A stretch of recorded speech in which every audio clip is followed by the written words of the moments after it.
লখিমপুৰত সোৱণশিৰি নদীৰ পাৰত একাংশ লোকৰ বসতি স্থাপনক লৈ চাঞ্চল্য চাউল ধোৱা ঠেকেৰাগুৰি আৰু সোণাপুৰত একাংশ লোকৰ বসতি স্থাপন সোণাপুৰত 500 ঘৰ ঠেকেৰাগুৰিত 80 ঘৰ আৰু চাউল ধোৱাত 60 ঘৰ লোকৰ বসতি স্থাপনক লৈ হতভম্ব স্থানীয় লোক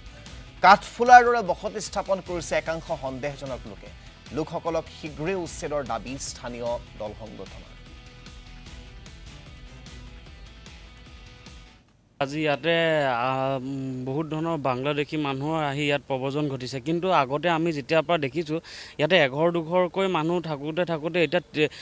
60 ঘৰলৈ মানুহ মানে বৃদ্ধি হৈ গৈছে তেওঁলোকৰ এঘৰ আহিলে আৰু আন 10 ঘৰক মানে নিজৰ পৰিয়ালবৰ্গক তেওঁলোকে মাটি জেগাবোৰ নাইকিয়া কৰি দিছে আপোনাৰ এই ঠাইডোখৰ আপোনাৰ PWDৰ মাটি আছিলে কিন্তু বৰ্তমান এই মাটিখিনি মানে আপোনাৰ বহিৰাগত মানুহে দখল কৰা আমাৰ পৰিলক্ষিত হৈছে যে উচ্ছেদ হৈছে মানুহখিনি ক'লৈ পঠাইছে অসমতেতো আছে তেওঁলোককতো ক'তো বিদেশ বা বাংলাদেশলৈতো পঠিওৱা নাই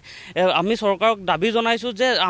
আমি নিজে উচ্ছেদ কৰিবলৈ আমি আইন কানুন হাতত তুলি ল'ব পাৰোঁ কিন্তু সেই বস্তু স্থায়ী সমাধান নহ'ব জাতি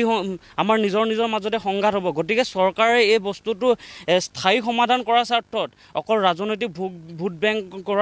কৰি নাথাকি সকলো দলে মানে বিজেপি কংগ্ৰেছ সকলোৱে মিলি এই বাংলাদেশী যিটো সমস্যা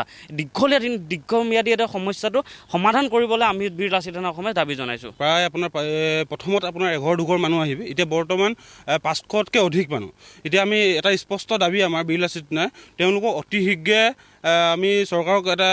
আহ্বান জনাইছোঁ যে 15 দিনৰ সময়সীমা আমি বীৰ লাচিত সেনাই বান্ধি দিছোঁ অতি শীঘ্ৰে এভেকশ্যন কৰিবলৈ আমি আপোনালোকক অনুৰোধ জনাইছোঁ